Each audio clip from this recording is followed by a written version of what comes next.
Welcome to the DJ Insider Podcast, sponsored by Amplified Events. It's the only podcast where we break down insider information from our weddings, experience, and advice from over 15 years in the wedding industry. We're your hosts. I'm Mike Kane, owner of Amplified Events. And I'm Joe Albomonte, the general manager of Amplified Events. Let's get into it. All right, well, we're back. We're back. Cheers. Coming off a long weekend for me, I had a doubleheader. So Friday, I was at beautiful Sandy Pines. It was a hot one, a real Rob Thomas, but beautiful ceremony. The bride picked one song. I've never seen this before. She had this song. It was this arrangement I think it was originally written by Johann Sebastian Bach, but it was the Chicago Orchestra's version of it, and it was the Jupiter, Joy, the planets kind of thing. Anyway, so they had the bridal party walk in to one part. She had me point to her at this next part. Then they got down the aisle and I faded, and then they had me do the last part as the recessional. So it was all one piece. Nice. It was really cool. It was just done perfectly. That's really pretty. They had a friend marry them. He did a fantastic job. Everything sounded like it was just what you dream about sound-wise, because everything was so clear and crisp and sounded great. Nice. And then, exited out. We did cocktail hour, intros, party. Everything went really smoothly. Things got pushed back a little bit. I think there was some issue with the dress, and they had to switch out dresses. Oh, wow. And so that kind of pushed back intros. The bride's dress? Yeah, I'm not sure exactly what happened, but everything got kind of pushed back about a half hour. So I was kind of waiting out there, lining up, hanging out with the bridal party. Got to know some of the groomsmen really well. Yeah. So I walked back in, and the bride's dad's like, "What are you doing?" And I'm like, "I'm about to introduce her." He's like, "Right now?" I go, "Yeah." He's like, "We've been waiting." I was like, "I'm really sorry." He's like, "I don't know why was the delay." And I was like, "I think there was something with the dress. It's not my fault. I've been waiting on them to get ready." There's also been music playing. Yeah, he was just very upset. So I was like, "Okay, so sorry, we're going to get going." And he's like delaying it longer because we're going to do intros, but he's like stopping me to like lecture me about why I've been waiting so long, thinking it's my fault, and it's not. Anyway, so we do the intros. Everything's great. We do the speeches. Everything's great. First dance, all that stuff. So then dinner wraps up, and it's time to do the father-daughter dance. And bride's disappeared. I think she's changing dresses again or something. Yeah. And we're supposed to start at like 7:30. It's 7:20. And the bride comes up to me again. He's like, "When are we doing the father-daughter dance?" And just like with that kind of tone. In 10 minutes? And I go, "Yep, in about 10 minutes is what I was told." He's like, "Are we going to start exactly at 7:30? And I go, "If I'll do everything in my power to make sure, yes. But it's not always up to me. I'm ready to go right now." The bride needs to be in the room. And he goes, "Do me a favor. If she's not here at 7:30, go ahead and announce it." I was like, "Announce the father-daughter dance?" He's like, "Yeah." I go, "But what if she's not back?" He's like, "I don't care. You just announce it, play the song, get it started."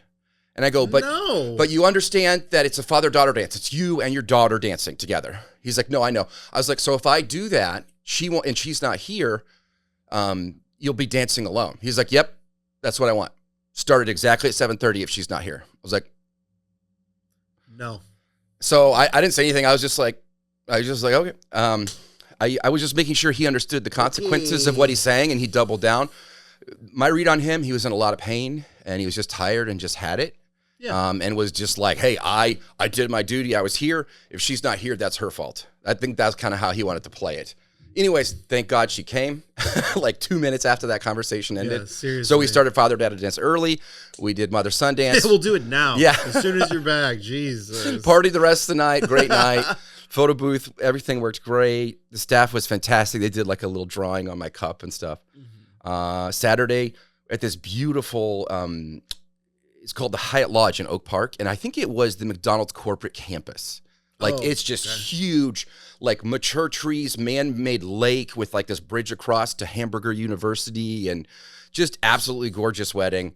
Kind of crazy, the layout of the room. And it was like this weird M, like V kind of thing. Yeah. With us at the bottom of the M, like we're like this. You know, we would be like down here. And then the top where the apex of the M is where the head table couple was. Interesting. And then there was just kind of open room. We threw in uplights. So glad we did because it looked so awesome in there. I posted some stuff on our social media with our stories.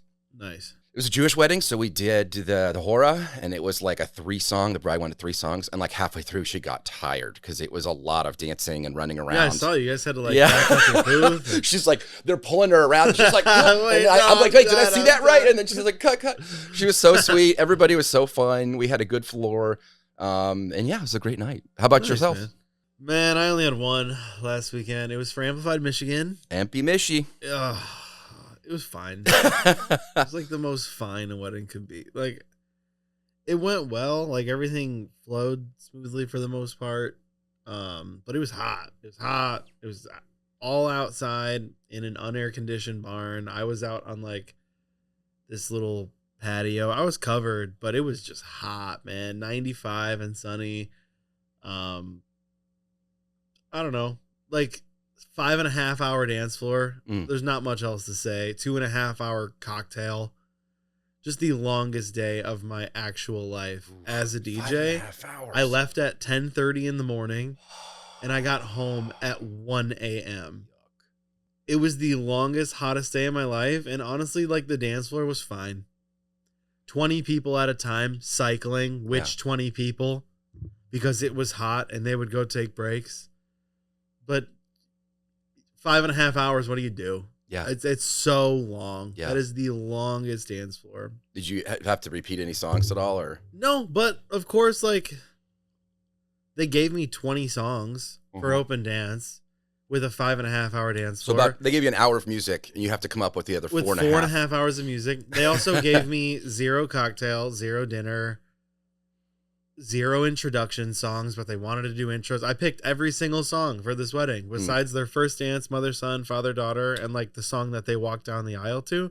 Every other song I chose. Wow. So I don't know. I worked really, really hard that day for not a great dance floor. And it was one of those ones that was like, I just want to be in the AC at home, and this one's a long one, but it was fine. They seemed happy. He thanked me at the end of the night. The groom did. They said they're having some grad parties soon. They'd love to have me again. Yes. So it's like, I was like, please not outside. It's a 9-hour grad party. Seriously. It's the longest grad party ever. We want a full floor for 9 hours. Yeah. Sure. Whatever it takes. Yeah, that's those ones. There's always those ones where you're like, I can't believe I get to do this. This is the coolest job. And then there's those ones where you're like, man, I can't believe I have to do this. Like, this is gonna be a lot. It's gonna be a lot. Like, it was 8 o'clock, and it's not because the people. It's just like sometimes it's because of people. The people were great. Nobody was crazy with requests or anything like that. But it was just the circumstance of what the day was and the room layout. Like, we were on the balcony aimed out, but dinner and everything was inside. They did first dances inside, so I had to run a speaker. Inside, I found a hole, like a crack in the wall in the barn that I was able to run an XLR through, so I could just run it through. It was really easy. Yeah, man, it was long. The photographer was upset because we brought a photo booth, because they brought a photo booth. So they were pissed. And like, I don't know, they didn't help me at all throughout they didn't communicate. They were off doing their own thing. I mean, the couple booked that in their package. Yeah. Like, that's why we brought it. Exactly. And did the photographers they're like, we're supposed to stay until midnight. Like, I don't know why I'm here anymore. And we're like, well, because you're also taking photos. I only saw them taking photos of the dance floor for like the first 20, 30 minutes maybe. Oh my. So it was an interesting wedding for sure. Wow. Wild. But I didn't know anybody. Like, it was Michigan. Yeah. Like, I knew none of the vendors. Sure. I knew none Probably of the staff. never work with them again. Never work with any of them again. So no idea. So I was trying to come up with like stuff to talk about for this one. Yeah. And we'll start with, I was going to do this question last, but I think it's better, more appropriate, because it's just kind of what you just shared. What would you say was one of your worst moments as a DJ? Like, that could be like personally, or it could be like, this was the most difficult wedding I ever did. You know, like, it wasn't your fault. It was just either one. You know. Yeah, I mean, this one was up there. This was up there. This one was up there. It was a long. This was a hard wedding to do. It was a hard wedding to do. For it felt like not very much reward, like from the dance floor. Like, I didn't get back what I put in. Yes. And a lot of weddings this year I have. Like, if I'm giving the energy to the crowd that I typically give, I'm getting it back. Yeah. It's been good, but no, that was tough. And there are some times where like, I don't know, like I'm playing just all their music, and you get a parent that comes up and they're really mad about, like, I haven't played a slow song, or I haven't played the mock, like, are we getting any songs like the Macarena or this or that? And we're like, well, it's 10:30 and we're done at 11, so probably not. Like, where were you 3 hours ago? Yeah, when I was building a dance floor. Those are difficult moments, because there are some people that just like stay up there and like, well, what do you mean? Well, they're not on their thing. Like, They want to have a discussion. Don't make argument. me have this argument here. I'm telling you that your potential daughter or son or whoever is related to you told me not to play this song, and you're sitting here having a 5-minute argument with me while I'm trying to make. Go do something else. Don't even go dance anymore. Go do something else. I don't know what to tell you. I'm not gonna play that. Those moments are pretty tough, but there are some times where like I have to bite my tongue. Like, I don't know. There are some weddings that are like families of people I work with, or certain people that like they say something over the mic, or like they'll do something that I'm just like, ooh, like, I don't know if my values align with what you just said in front of all these people, and everybody just cheered. Yeah, so, remember you telling me about that one? That guy dropped the F-bomb. Yeah. Not F-U-C-K, the other one. Yeah, the hateful one. The hateful slur, like, in front of everybody, and everybody clapped, and I was like, ooh, where the hell am I? Kind of interesting, but you work through it, and money's money. Their money spends the same, so it's a hard way to look at it, but I don't know, like, those are moments that it's definitely harder for me to like get back into it when something like that kind of snaps me out of it, or if like I mentioned, a family member is just kind of like up in your face constantly. Like, I'm sorry that we're behind 30 minutes. She was fixing her dress. Yeah. You can't come up to me and get aggressive with me over something that I'm not in control of. That's the thing. It's like whether the coordinator is doing something, or like we have to wait, or there's an issue with the dress, or we can't find a groomsman. Where did the groomsman go? Like, it happens all the time. So, I don't know. Stuff like that. Just off the top of my head. Yeah, yeah. How about you? There's two. Two of the worst weddings I've done. The first one was the first wedding I ever did for my sister. And that was because I was woefully unprepared and made a lot of assumptions about what a DJ does. I did the prep. I had all the music ready to go, ripped everything onto my laptop from CDs. And I prepared this like beautiful slideshow with all of their childhood photos and photos together. And we took hours, weeks of prep. And then when I get there, I was using speakers that they rented that were not mine. And I plugged into my laptop and it fried the motherboard. So I had no music at all. And I found that out like, 30 minutes before we were supposed to start. So I had to drive home. We were in Maryville and went to Portage. I got all my computer speakers, which was the only other speakers I had. And I brought my CD player and all of the CDs that I had burned. And so I was just playing CDs. Wow. Just to get music playing. That's rough. It was really hard for me. But my sister wasn't upset about it. I've apologized to her multiple times. I said, "You ever want to throw an anniversary party? I got you. Got a lot better. Right. I've got a lot better since 2004. My stuff's better. If I've had 20 years to improve, and the equipment's got better, I've gotten better. But yeah. I obviously my next follow-up question was like, what's to be learned, or what's the takeaway that you learned from these experiences? And that one was like, have a backup, over prepare, but then also have a backup.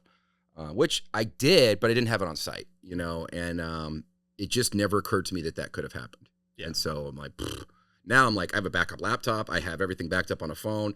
Like, I don't sweat when that stuff happens. Yeah. The second one was that we did this older couple, same-sex wedding in Tabor Hill in Michigan. Beautiful. Just beautiful wedding. Great people. But I was new to running my own op. And they had a lot of asks. Like, they had a live band that was going to come, but they told me it was a keyboard player and a singer. So I was like, yeah, no problem. But then they brought a drummer, accordion player, violinist, saxophone, bass player, guitar player. 6-7 piece band. Yes, and they wanted monitors and they wanted plugins and everything. And I was not. They should have brought their own equipment. Absolutely, And they did. I did my best. It sounded like trash because they couldn't play. They were playing at different levels and volumes. They couldn't hear to adjust. And I was underprepared and unprepared for how many people showed up. I also had let them use my guitar, and they wanted it to be playing at the front of the ceremony, which was 300 feet away. And this is where I learned the hard way that power and audio doesn't go that far. Yeah. So I learned a lot through that, but I learned a lot about setting boundaries about hey, is it just 2 inputs? Because that's all I'm going to have. Yeah. And that's not on me. That's on you. If you show up with, a full band, it's a full band, bring their own And PA. if they have a mixer with 6 plugins, they can plug their mixer into one channel. One of my channels. That's it. Absolutely. But I'm not EQing for the band. I'm not a sound engineer. I'm not their sound engineer. This band knew better. They were very talented, very good at what they did, and they knew better than to just show up without that stuff.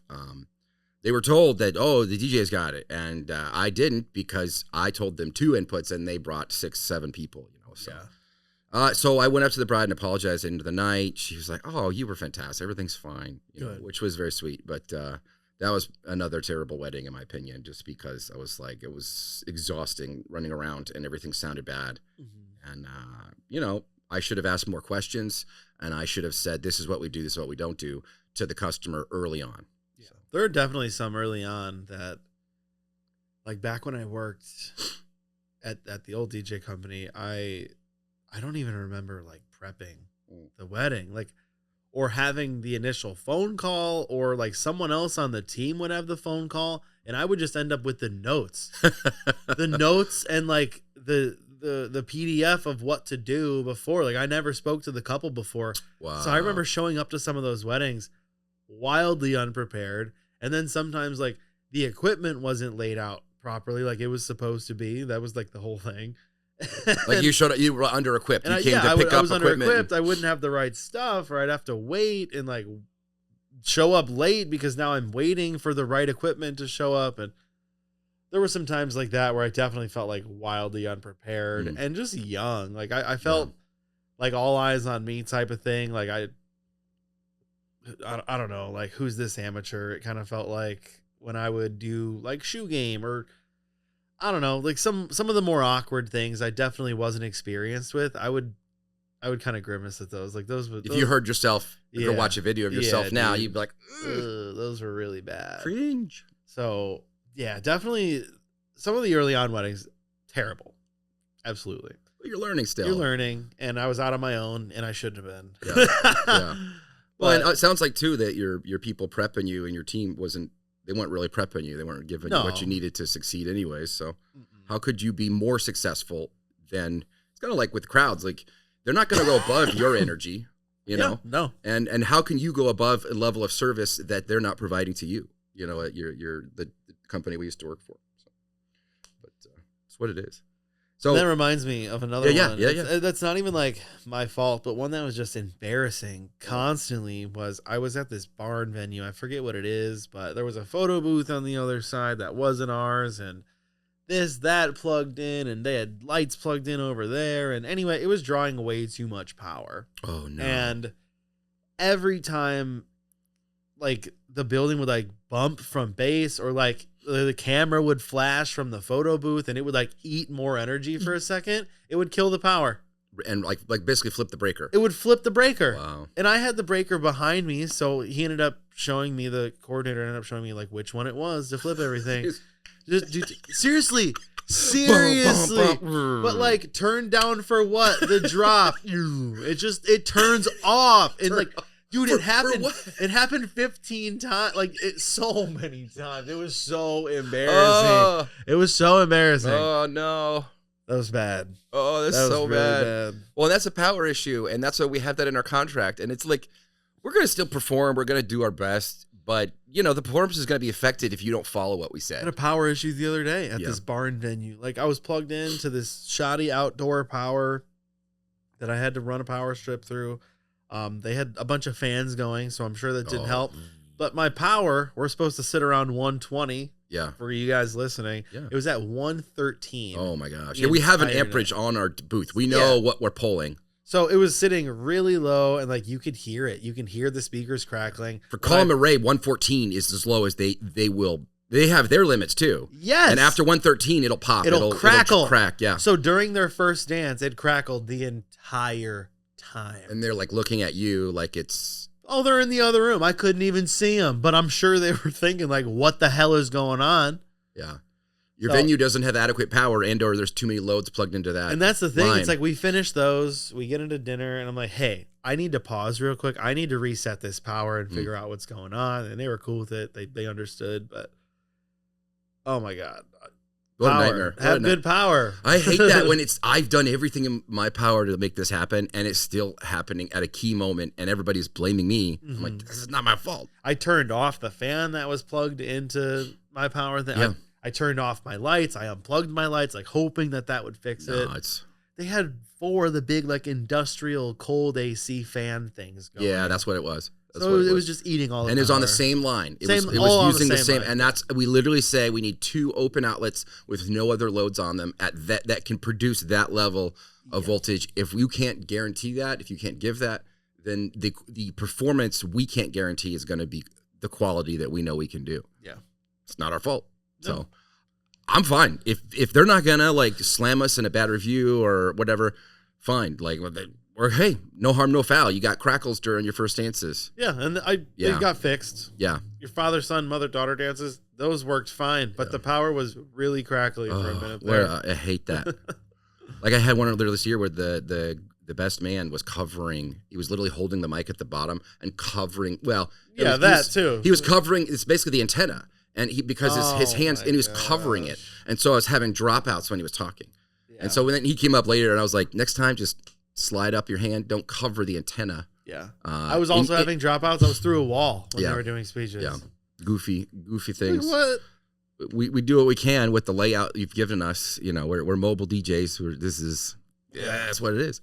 So that's so funny. In the inverse of this, and I like this. Let's end on a positive note, instead of a negative. Yes. What's one of your proudest moments as a DJ? Like something you can think of? That's a hard one. I can share now if you want to think about it. Yeah. What's yours? So there was 2.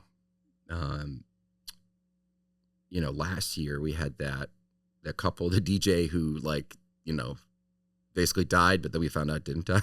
Yes. I mean, the day of their wedding, it was my only day off in July. And I went to the venue I don't like to go to. Because they told us that a DJ passed away. Yes. And he did not. But they called it the same day. Basically, that morning, the wife of the DJ called the couple saying, I'm sorry, so-and-so passed away last night. Basically, you're not going to have a DJ for your wedding. And so they were like scrambling, freaking out because they thought their wedding was ruined, especially at this venue because they don't have a house system. It's an old barn kind of thing. Yeah. They wouldn't have ceremony. They wouldn't have anything. There'd be no amplification, no music, nothing. Anyways, they called me and a couple people called me.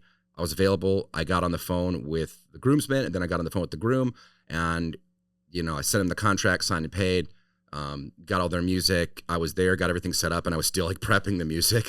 And then ceremony, flawless. And then it was just like an epic dance floor. Like it went from like disaster in the morning to like one of the best nights ever. Everybody rallied. Even the venue, who I know does not like me, gave me some props. They even mentioned me in a review. Yeah. So it was like a huge win to like use my skills. And like I joked about on the podcast last year when it happened that like you're on the plane and somebody's like choking or need CPR. I'm like, is there a doctor? And it was like that. Is there a DJ? I'm like, actually, I DJ. It was that kind of. So that was a very proud moment for me to be able to be like, yeah, I can crush this wedding, and I did. That's really cool. And then the other one was early on DJing, but it was one of my first leads, like working like full time as a wedding DJ. And this couple was super sweet. I think either they didn't have a lot of family, but they had a lot of friends. And the bride at the end, and we just like threw him just this crazy epic part. Remember Jacob? Not from 27, that old Jacob. What is his? He lives in Washington, Portland or something now. He lives out in Washington. Nice guy. Mm-hmm. What is his? Hofferth? No. Other. Anyway, nicest dude ever. Cool guy. Glasses, like high energy, short. He's a teacher. I have to look him up. It's been years since I've talked to him. But anyway, he assisted me on that one. But we just rocked it. And they were singing and dancing. And And the groom came up and got on the mic towards the end of the night, and he started crying, and like the groomsmen started crying. And at the end of the night, the bride came up, hugged us. She's like, "This is the best wedding I've ever been to," and I'm so glad it was mine. Yeah. And that felt so good to like just deliver. We were at Woodland Park, like it was just this old park kind of. Yeah. But we just crushed it. We just did everything they wanted and then some to make it special for them. And I'm just very proud of that moment that we were able to deliver that level of service and that quality of, and that's when I kind of first keyed in, like, this is a big thing that you're creating memories for people. Mm-hmm. And just allowing that to happen, giving space for that. So anyway. Definitely. I love that. I think there are some that, I mean, it's really hard to pin down some, but there are definitely some moments where I feel like, wow, I actually went above and beyond for this couple, and they really appreciated that, what I did. And like, there was this one wedding I did where I like custom edited like 12 songs for this wedding this year, and they were so appreciative. Like, they loved it. And like, that's not something that I've done before. And like, I was like, I could do that. I could cut music. I could make music. That's definitely a skill that I have. Like, I don't know. It just made me feel like I've definitely grown in this job, and it made me feel like that for sure. And I don't know, there was one recently where I got a review that I was like, oh, maybe I am kind of good at this, because I got a review that wasn't even from anyone that I've worked with. So it wasn't from a couple, it wasn't from a coordinator, it was from the coordinator's boss. Wow. It was from all the times that I've worked with all the couples that say great things. They've written me great reviews. The coordinator that I constantly work with, she wrote a great review, I wrote a great review for her. Mm-hmm. And then like 2 months later, randomly, their owner wrote something about me, and it was really sweet. Like, they definitely didn't need to do that. Yeah. But it made me feel like, wow, like, people really do consider our company like really good for what we do. Yeah. And they hold us in high regard, and I really do appreciate that. Or a couple reaching out the other day that I didn't even send a message to after the wedding, because I didn't think it was a 10. Yeah, like, it was maybe an 8 or a 9, but I only send the review message to when you just know you nailed it. When I know it was a great everything 5 out of 5. Yeah, because I'm not going to ask for a 5-star review if I don't think it was. Yes, there's no reason to do that. Same. But they wrote us back like 2 months later, and it was like, the people are still talking. The guests are still talking about how great of a time they had. And that makes me feel good. And there was this one that I've only DJ'd one wedding where like a close friend of mine has been at, or like a family member of mine has been at, but it was a close friend of mine. One of the 3 people that I still talk to from high school. He was at a wedding that I was DJing. At the end of the night, he came up.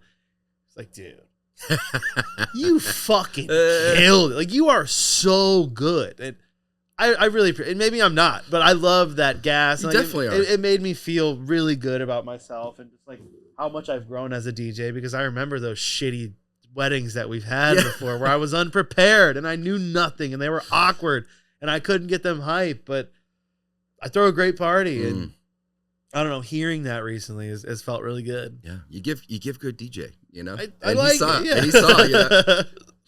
Oh, that's so awesome. Well, guys, thank you so much for listening. We really appreciate it, and we'll see you at your wedding. Yes. Take care.